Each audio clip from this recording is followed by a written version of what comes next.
Hello, this is Dr. Paul Cottrell, and I'm going to be doing a few videos here dealing with some topics, either topics that I've been talking to with other individuals like John and TCK, or things that I have been discussing through different social media groups. The first one I want to talk about for this video is actually going to be AI and kind of a philosophical aspect to it. This was a conversation that I wanted to unpack, expound on, that was based on the last video I did with John Hogue. But before I do that, in the links of these videos, I have some new things that you can sign up to and subscribe to. One is Podomatic, which is a podcast audio play. So you can subscribe to that, or you can also follow my work on Apple Podcast. So the links are in the description of this video. So please click those links. I also have a new Twitter site, all right, or X site for the-studio-reykjavik.com. The name of the actual X channel is Studio Reykjavik. So please click the link in the description and follow me, follow that additional Twitter feed. I also have a new channel on YouTube that's the Studio-Reykjavik. All right. So please follow me on. So now I have 7 channels. So make sure that you follow all 4 channels on YouTube, the Brighteon, Bitchute, and Rumble. And also, if you would like to help support my work, which I think I'm providing some unique thoughts on many different topics, please help support by purchasing the products on my store, donating on my store, or being a paid member on my Patreon channel. I have different versions of membership for the Patreon. Higher tier members will get access to some of my lectures that I've done in pulmonology, and I'll be releasing a series of lectures on immunology. So you'll get access to that. You can also purchase the whole module on my store, the-studio-reykjavik.com, for the pulmonology, and you can do a pre-order purchase for the immunology. So you just go to the store, go to classes, and purchase the module. It's only $50. You get a lot of information for $50.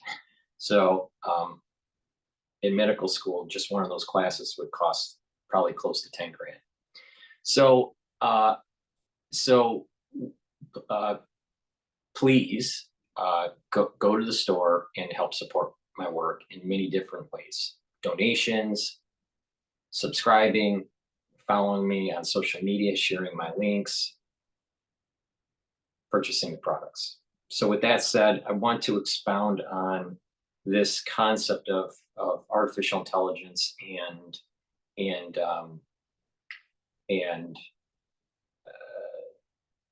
intent, human intent. All right. There is a rabbinical concept where there are 2 rabbinical concepts.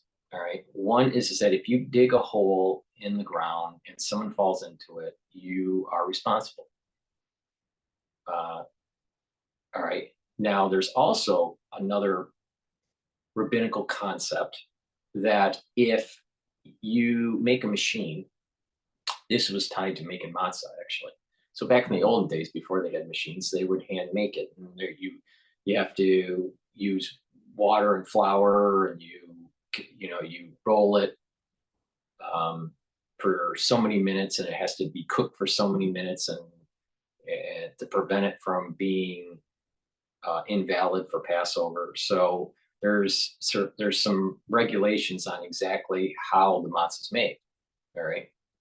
So this was done, for many, for thousands of years, handmade. Well, once the Industrial Revolution came on board, they mechanized it. All right. So there's machine matzah and there's handmade matzah. All right. Now, the rabbis started to, think about some of the problems that could happen with machine matzah. Part of the problem is that there could be residue on some of the parts of the machine as it's making the dough and flattening it and cooking it, that it perhaps may be on the machine longer than 18 minutes. All right. Some of this residue from a previous batch. So the rabbis would say, well, we can't use that machine because you have these pieces that are still on the machine that break the 18-minute rule. Well, they developed self-cleaning kind of mechanisms for each batch every 18 minutes. So that solved that problem. Then the rabbis started to think, and it's more of the Hasidic rabbis, where they were saying that, well, the question is really not about the residue, but can you put intent? So back in the olden days, before the machines, you had to have intent to make the matzah for Passover, like human intent. All right. If you're just making the matzah and you didn't have the intent that this is for Passover, then it's invalid, actually. So the person that's making it needs to have intent. So the rabbis, there's two lines of thought. There's rabbis that say that you can have intent. You can allow for these machines to make this machine matzah, and then it's kosher for Passover. And there's others that think that want to be more strict, and they only will eat the handmade matzah because their concept is that you can't impart intent in a machine. Okay, so that's the rabbinical kind of background, all right, to this this problem. Can a human put intent in a machine? All right, impart intent by wait,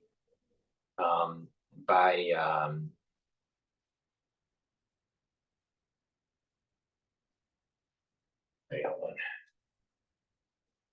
I don't know why it's so.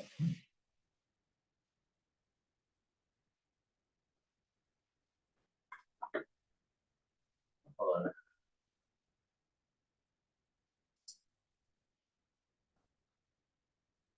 Trying to prevent the background noise that I hear.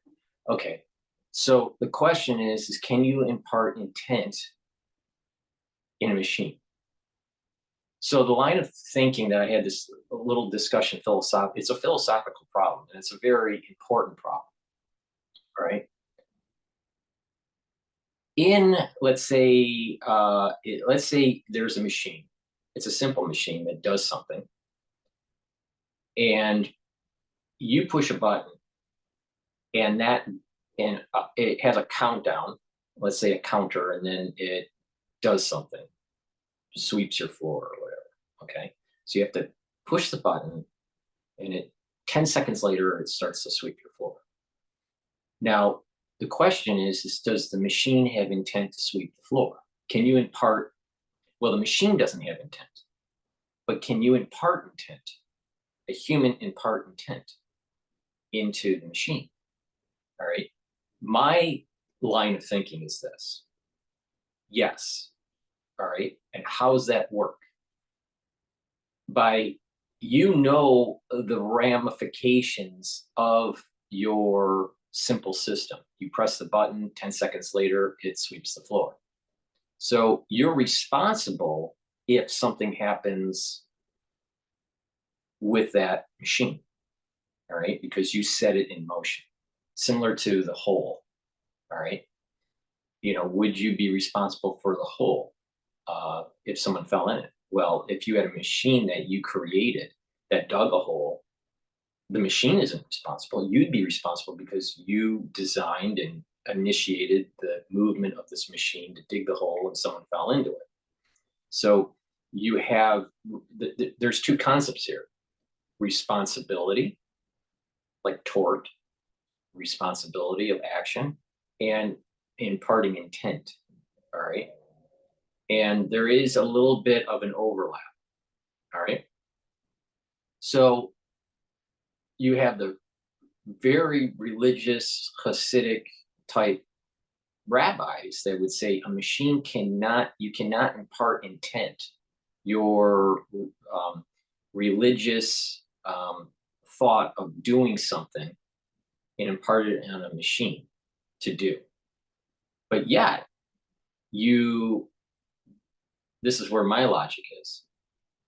You have to flatten the dough, right, and cook it for so many minutes, right? And you flatten that dough with a tool, right, a roller that has spikes in it to allow it to cook quicker.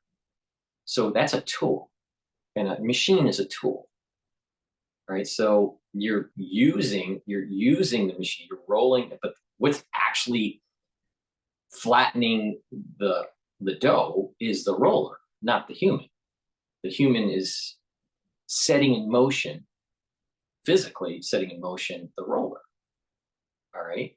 And through that movement, you are imparting intent of some sort of mitzvah, the making of these matzahs for Passover. Well, so the same thing with hitting a button on a machine. If you know what it's going to do, it's just a tool. These machines are just tools. Now, we haven't gotten to the AI part of this, but these machines are just tools. They're more advanced tools, and some machines are more complex. And the more complex they are, the more feedback loops they are. There may be a situation where you may have determined chaos or indeterminate chaos within the machine, especially if something's starting to break down that you didn't expect. So that would be more indeterminate chaos versus, certain things that if the machine happened to move this way, correct it. So that's determined chaos, right? So you have these machines that can have these indeterminate and determinate chaos. Well, you're making these machines, right? And you know what it will do, or you're designing it to do something. In our case, we're talking about the simple machine. You turn it on, 10 seconds later, it sweeps the floor. All right. If the machine hurts someone, then you are responsible. But the question is, did the machine have intent? Well, the machine didn't. The machine itself didn't have intent because it's not conscious to hurt someone. But the person imparted intent into the machine, and the machine is nothing but an extension of the will of the person hitting the button. So this is what I mean by imparting intent versus the machine having intent. All right. So there's this fine distinction between, does a machine have intent if it's not conscious, if it doesn't have some sort of complex logical cortical kind of thinking. All right. Simple machine. So the machine didn't have intent, but you can impart intent because you're hitting a button and it's a tool. The machine's a tool for you, just like a roller. So you can impart intent, through the roller. Well, why can't you impart intent through some sort of simple machine? Okay, so I disagree with the concept that the Hasidic rabbis have with that a machine cannot have intent. You can't impart intent, is basically what they're saying. A machine can't have intent by itself, a simple machine. But a human using that simple machine can impart intent because the human knows what that machine is designed for.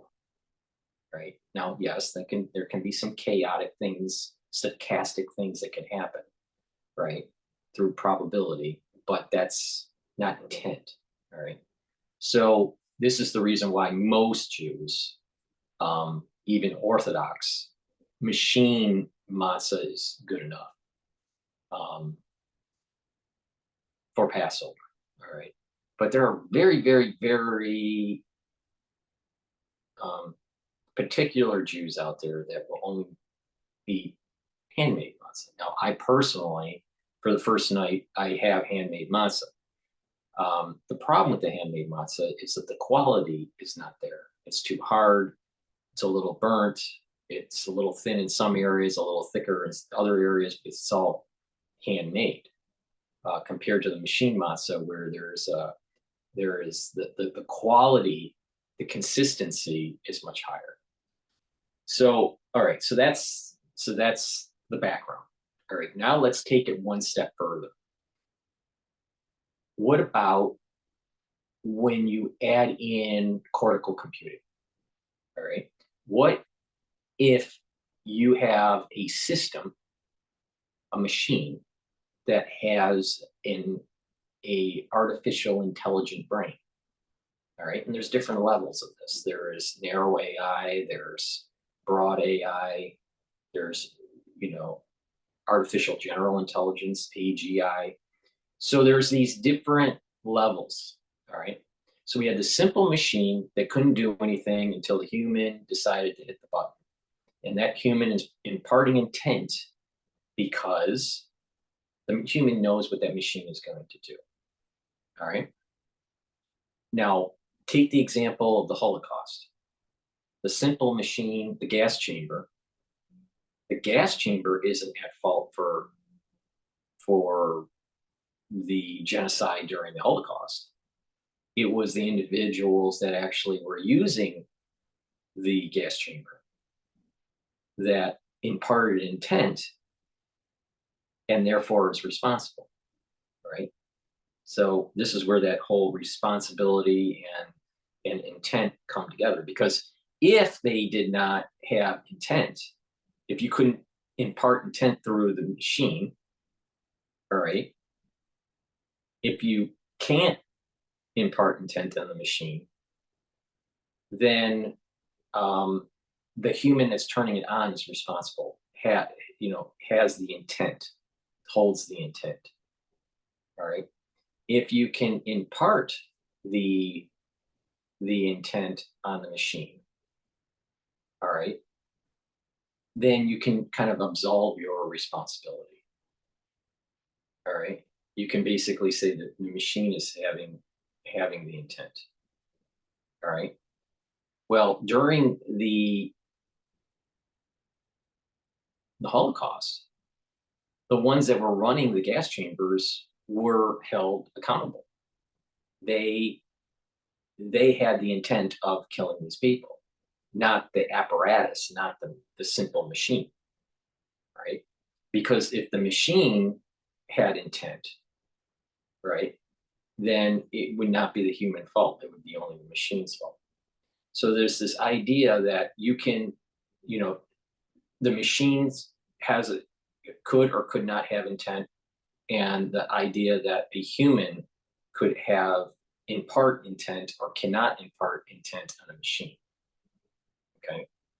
So the human can transmit its will into the machine. And because of it's transmitting its will into the simple machine, the gas chamber, they are now responsible for the killing or the ramifications of using that machine on people, right? So this is kind of like the foundation that I'm looking at with these machines.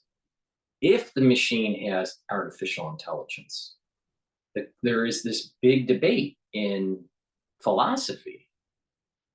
Does the machine absolve nations if they do atrocities with these machines that have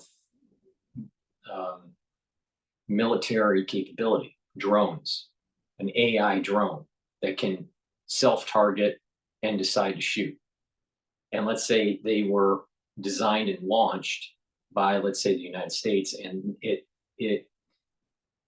moved, they let these machines out and it started killing the enemy, but had high collateral damage. All right, because the AI is deciding who to shoot, who to not. It's not the AI decided, let's say, for example, to shoot civilians and combatants versus collateral damage where you're shooting combatants and it's accidental that civilians are hit, either through shrapnel or direct hit. But let's say the AI decided to directly target the civilians. Is the AI responsible for the war crime, or the country that launched, designed, manufactured the machine? All right, the one that actually launch the button. Like, for example, if there was a nuclear war, right, and you had the Minutemen, turn the key and hit the button, right? Where's the intent? The intent is from the nation that, said basically turn the key and hit the button. The person that did it, not the missile. The fault of the nuclear holocaust is not the missile; it's the fault of the decision to use it. So there isn't there. So there is this the intent to harm through a simple machine like a nuclear missile, right, is still into the sphere of humans, right? So you're not absolving yourself. The point here is you can't absolve yourself from just the machine, right? So my take on this is that you have um, you have AI machine that is told by a human in some way, turning a button, voice activation, retinal activation, whatever it is, some algorithm that if this happens, do this kind of thing. And the AI launches some sort of attack, right? The humans that set the AI in motion are at fault and have the intent that's transmitted through the simple machine. All right, because the human knew that it knew that it was going to create damage. All right, but there is this autonomous aspect to the AI. The human knows that there's an autonomous aspect to the AI. Therefore, they're still responsible because they knew what it was going to cause harm, but they didn't know exactly how it was going to cause harm. They said, okay, this type of simple machine, this type of AI is autonomous. You give it some screenshots of bad guys, some terrorists. It goes through its database, hunts them down, but the way the algorithm is, it doesn't care about collateral damage. All right, and it'll hunt them down and kill without any regard to collateral damage. All right, the humans know this. They just don't know exactly how it's going to play out. So the fault is still on the human side. In terms of collateral damage, in terms of war crimes. All right. Now,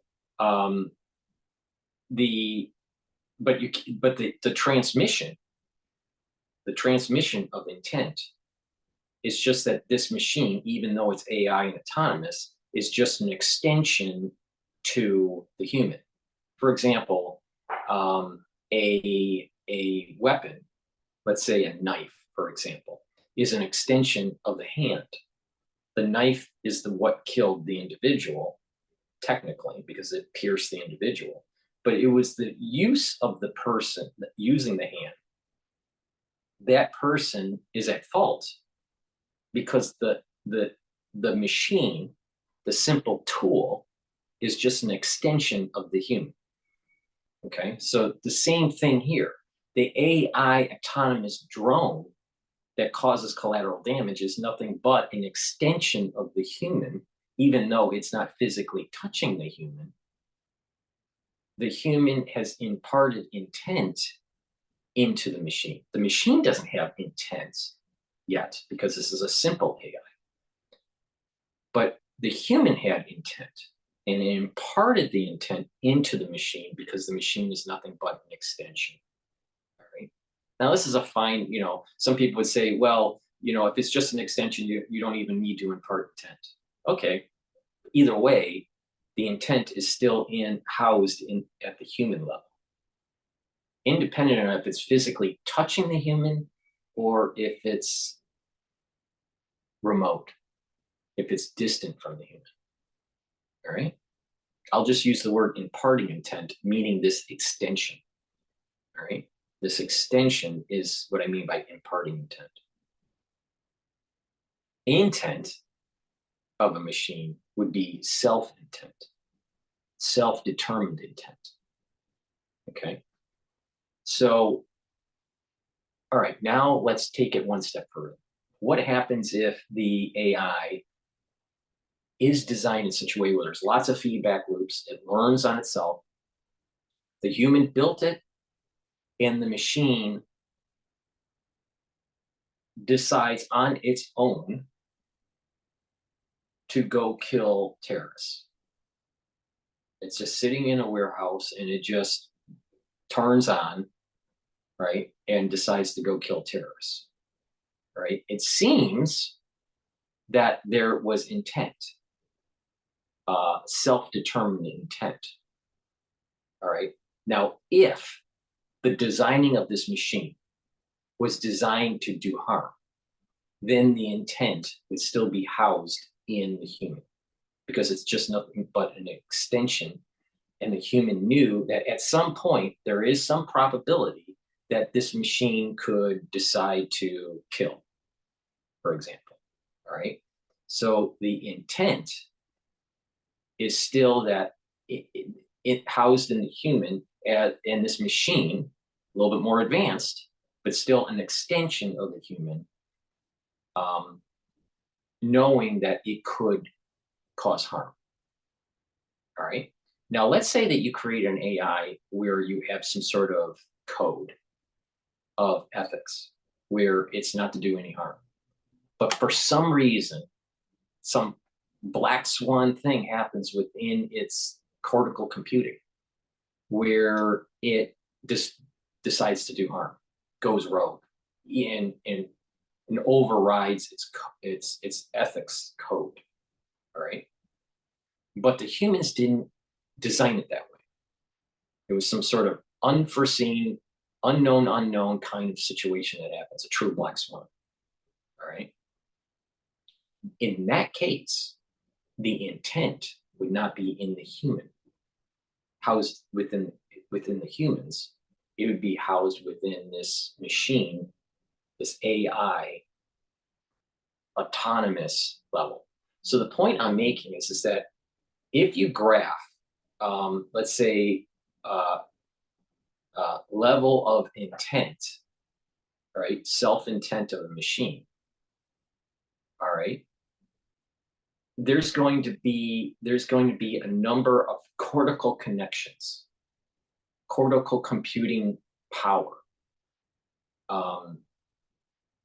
And as that number increases, the number of those digital neurological connections are made, more and more emergent behavior can happen. And therefore, intent will start to be more self-intent and less human imparted intent. Okay, or human extension. All right. So more electrical connections, more feedback loops, more processing power, more self-training of data, right? will lead to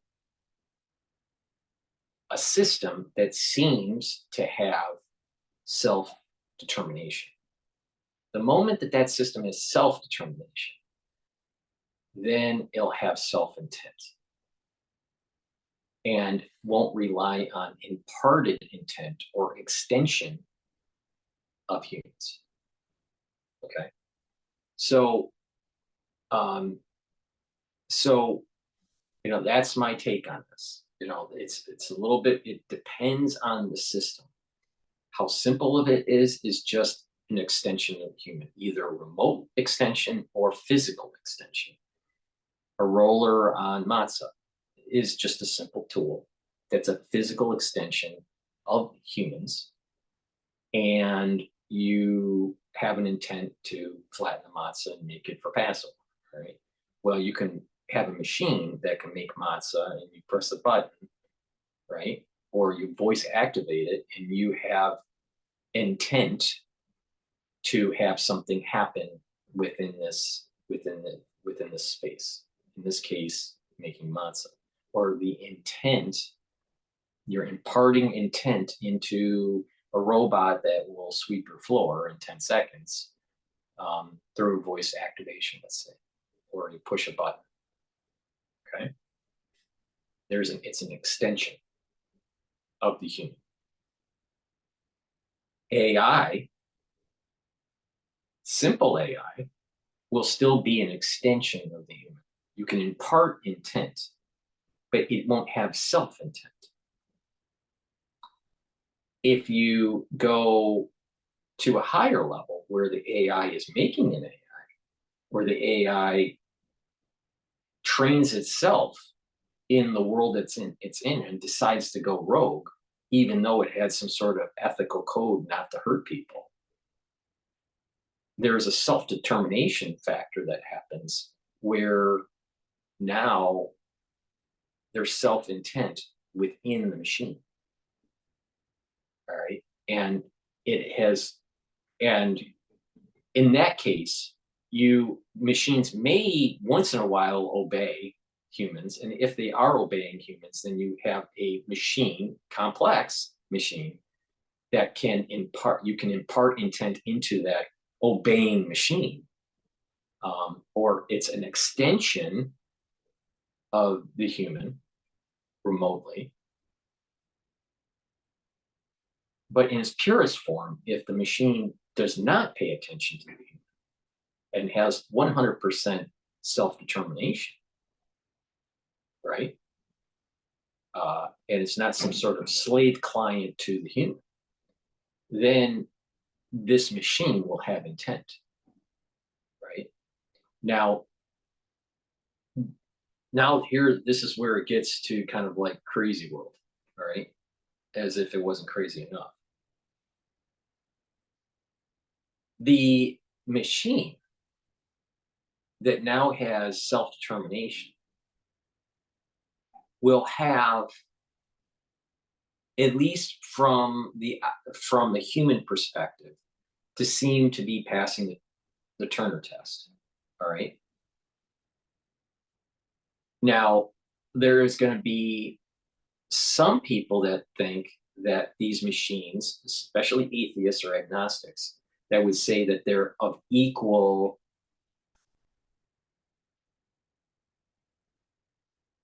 thinking or superior thinking to humans, and are sentient. There is a religious community out there that would say that you can't impart the soul into the machine. See, the word impart is really important now.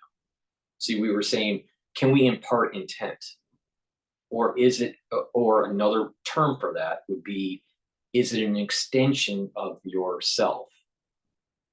All right. And we're imparting the intent of ourselves through this machine.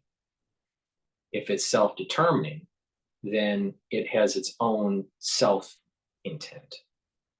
All right.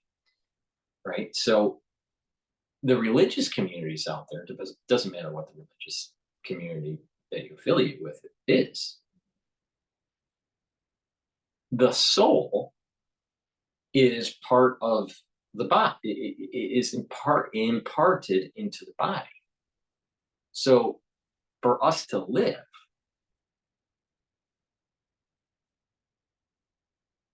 we have to have obviously the energies. This is from the perspective of the religious. We have to have energies to move, right, and to metabolize, to breathe, right. But there is this other component called the soul. Now, in Judaism, it's nefesh, ruach, and neshama, right? And if you really want to get more complicated, there are different levels of the neshama and all this stuff. But there's three basic aspects to the soul. All right. And that once the soul departs, the body no longer is in existence. And this is where in the Zohar it talks about how people know within 24 hours that they are going to die, or that they may know someone that will die, because they're within 24 hours of death, even in an accident. All right, even in let's say a decapitation accident or something, 24 hours before the soul has departed the body. All right, that's in the Zohar. So this is the reason why psychics have a sense that this person is going to die. Right, they sense that this person no longer has a soul, and the body can maintain itself without the soul for 24 hours. So there's this soul that departs, and the body can no longer exist within this 24-hour range. Okay. The question is that mankind, if it's making something, and it now is a machine that is self-learning, self-determining, has its own self-intent, can man impart a soul into the machine? And souls, from a religious point of view, are not something that humans can put into a system. This is the whole story of the Golem. And the Golem basically was about, you take some dust, you create this clay kind of figure, right? And this figure doesn't have a soul, but is trying to protect the village. But as it's trying to protect the village, it goes crazy. So it's kind of like Frankenstein, all right? And they have to destroy the golem. So so this golem was made by incantation. It was made by taking clay or dust, mixing it with water, or taking the clay and saying words, saying certain types of words, the permutation of certain letters. And then this thing is made. All right.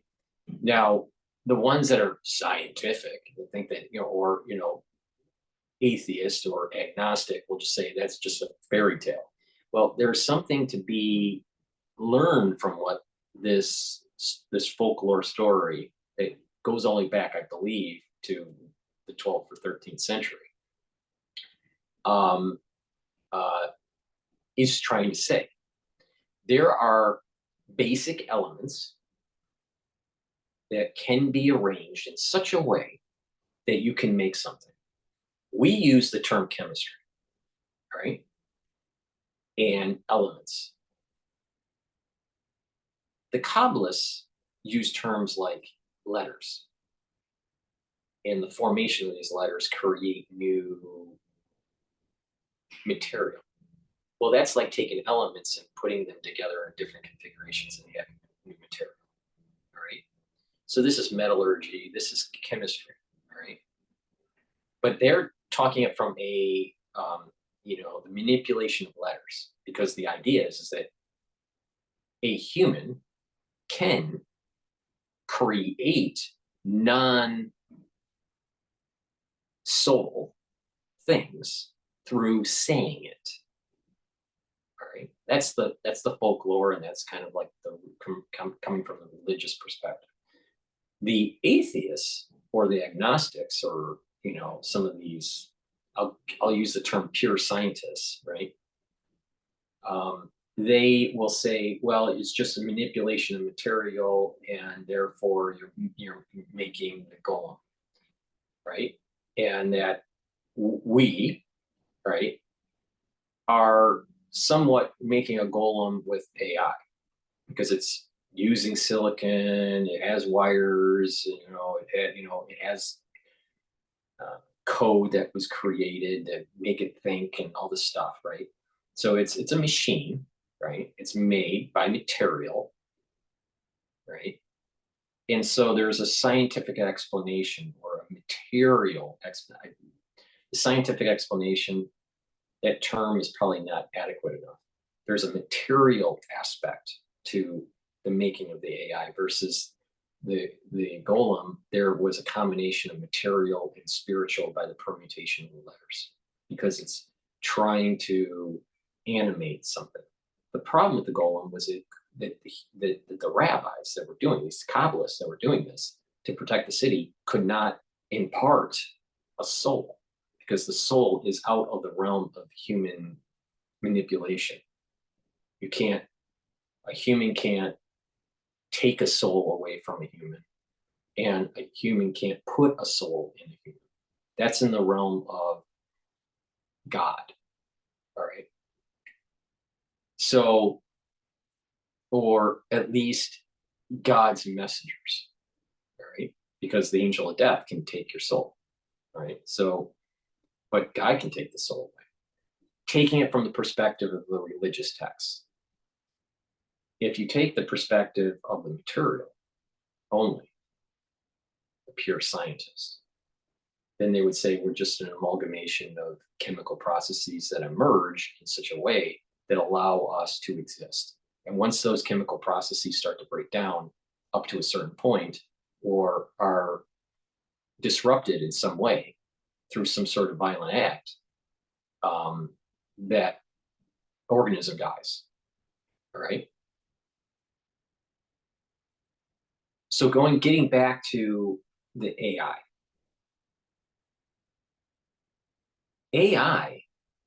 once it gets to the point of self-determination, once it gets to the point where it is overriding, let's say, some sort of ethical code that was imparted in it during its early development by a human, all right, it's going to do its own thing. It might make the world more peaceful. It may make the world more warlike. No one knows, right? But if you take it from the perspective of the religious, the religious lens, and you look at this, the AI does not have a soul. It is a golem. And if you take it from the perspective of the non-religious, the atheist, the agnostic, the pure scientist, uh, the emergent behavior or existence that does not have soul, then it would be at the same level or above, maybe even super intelligent to humans. All right. So it depends on what camp you're in. Depends on if you're in the camp of the the imparting of a soul into an organism, and the impart or not, that organism doesn't have a soul, and you don't need to impart it. If you're in the camp, and some people that listen to this channel are in that camp, some people are not. But if you're in the camp of emergent without soul, then a species of AI will be developed and will emerge that will be superior to the human in terms of performance, in terms of physical agility and strength and intelligence, everything, creativity, everything. All right.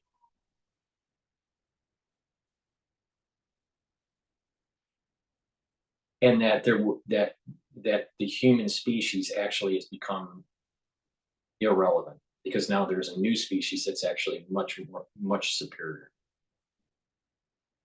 But if you're in the camp of soul that's imparted by God to humans, then there is an element that the AI is missing. It doesn't have a soul. Now, to prove my point that perhaps the ones that are the gravitate to the soul concept, um,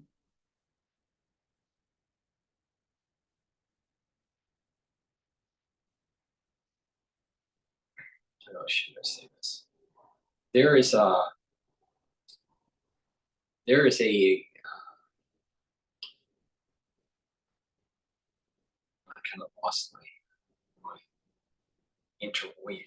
interweaving thought there. All right, let me put that to the side and it'll come back.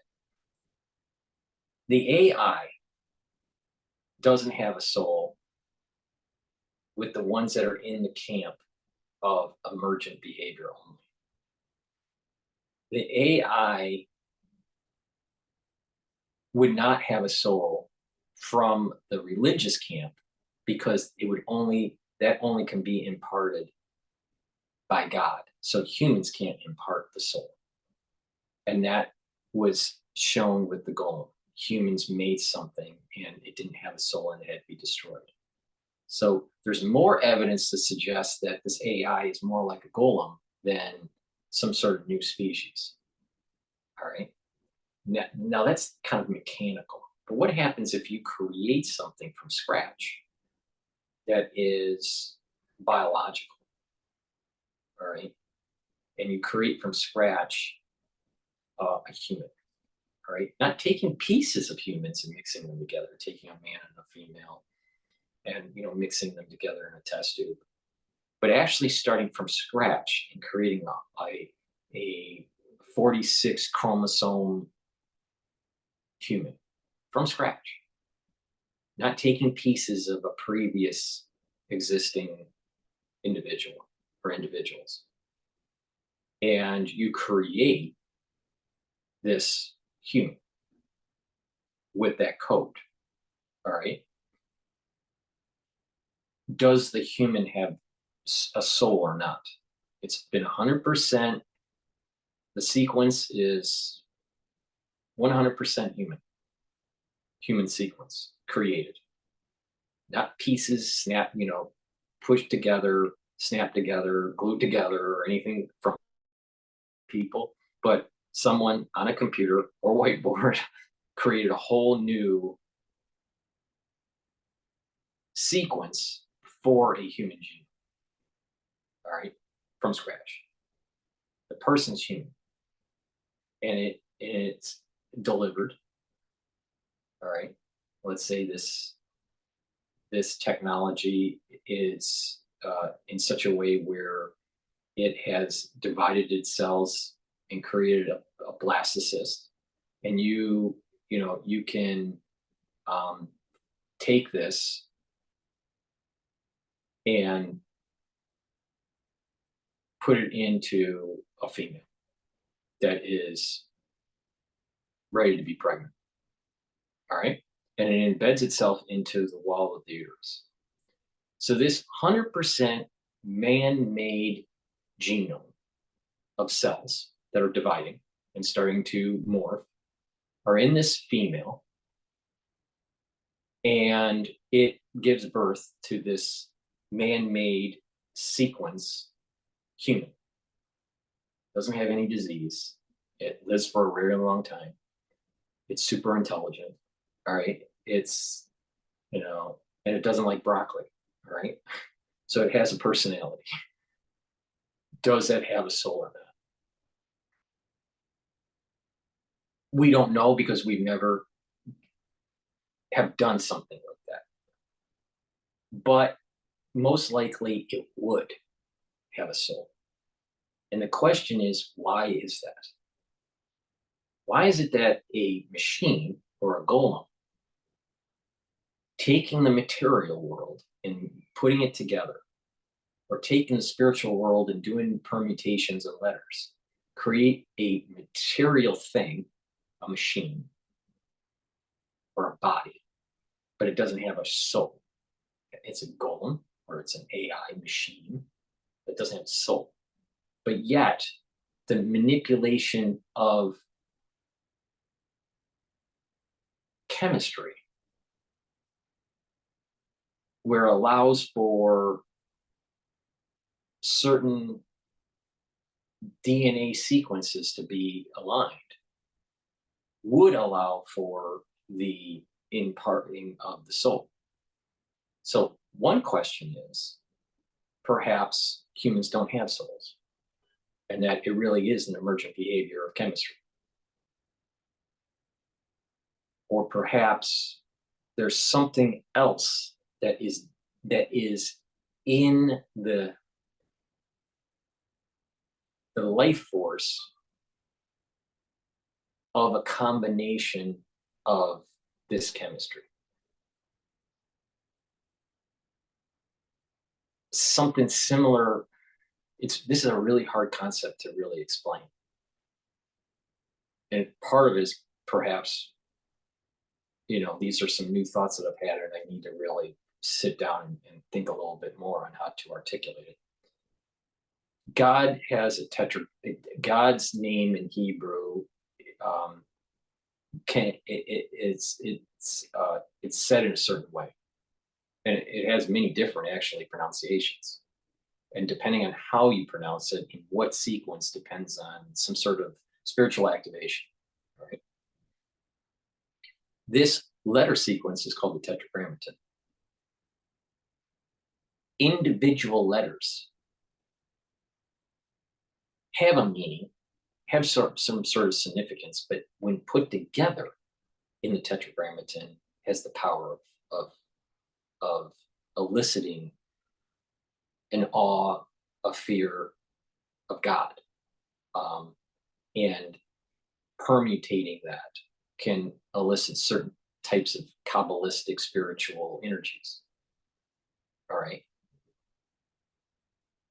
The same thing about the Tetragrammaton, if you take its parts and separate them and they're not together, they don't have the same power. They're of substance, they're of letters that have the potentiality to be put together in a certain way to allow for the activating use of the Tetragrammaton. Something very similar with chemistry, where you have or genetic code. You have,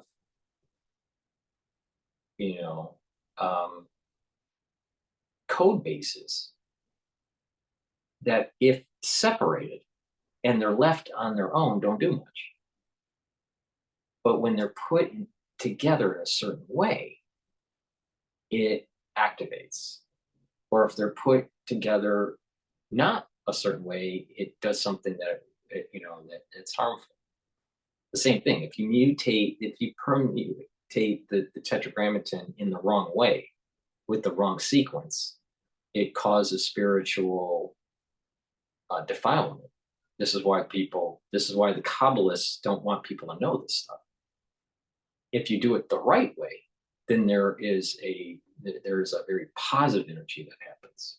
So, okay, so something similar in the world of biology. All right, you have these base systems that that can be put together.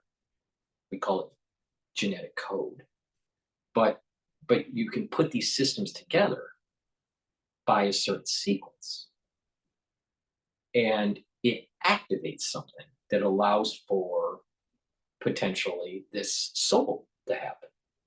Now, from a religious point of view, at least from Judaic religious lens, humans have souls and different levels of souls.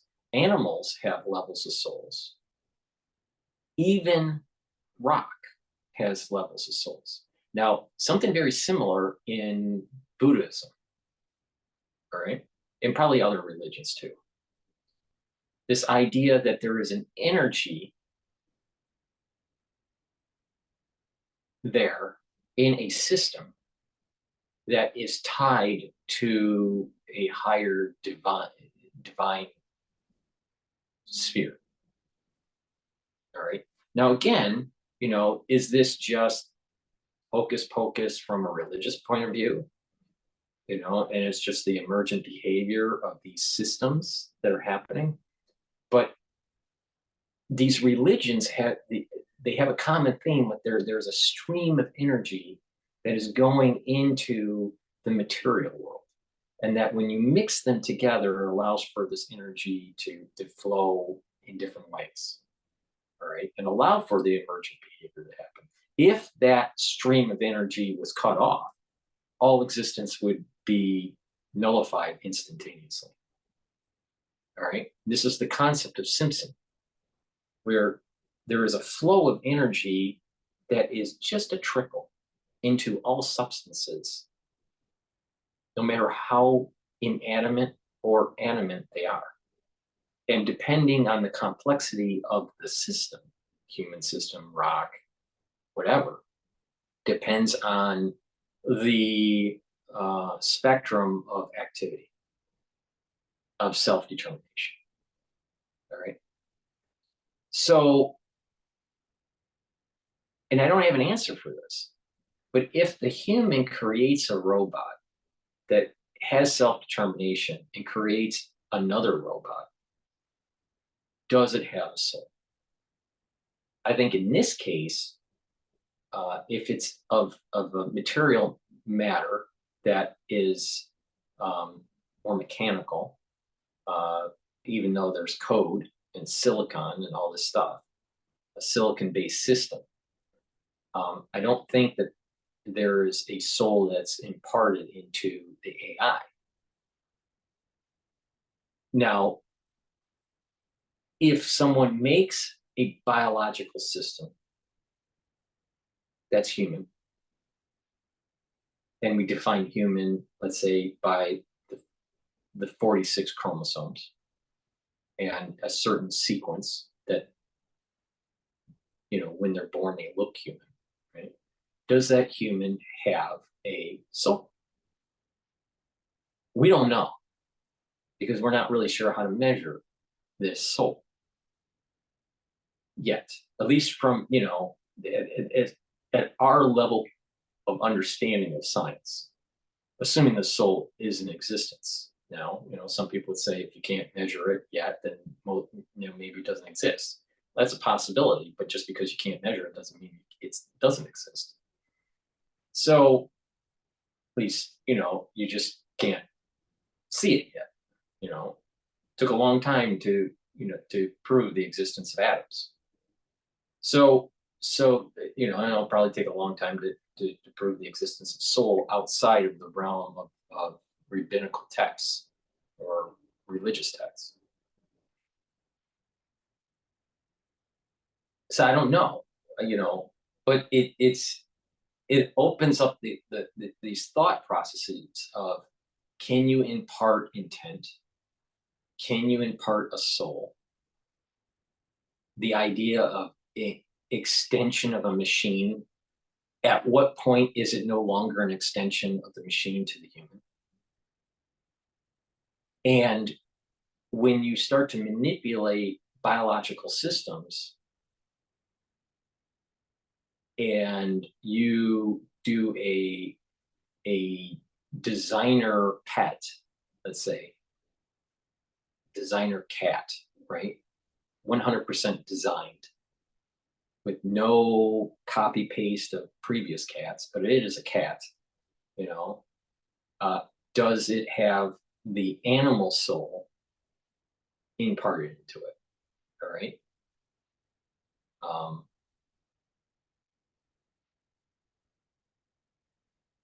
So, we may be tricked by the Turner test to thinking that it has a soul, even though the Turner test wasn't about souls. It was about the perception of an artificial intelligent machine to have human level intelligence, right? The question is, there's cognition and then consciousness, and maybe there is this diving into that word consciousness. Do you have to have a soul to be conscious? Or not? I don't know. But there's these are philosophical thoughts to start having and talking about as we approach the AI world and as we train these machine learning algorithms. Now, the concepts that I'm talking about are farther out than tomorrow or next year, right? But they are coming faster than we think. And especially in warfare, using artificial intelligence in warfare, there's still going to be that extension of the human, and that you're imparting intent into the machine, and the machine, and you're still responsible because you're imparting intent. Remember the definition of impart. You have the intent, and you're pushing something that's allowing for the machine to do what you want it to do your bidding. You're imparting your intent into the machine. Right? But we're going to be developing systems, artificial intelligence systems, or already have developed artificial intelligence systems that once it's booted up, it's 100% autonomous. And when that is the case, where's the delineation point where you do not impart intent and it has self-intent?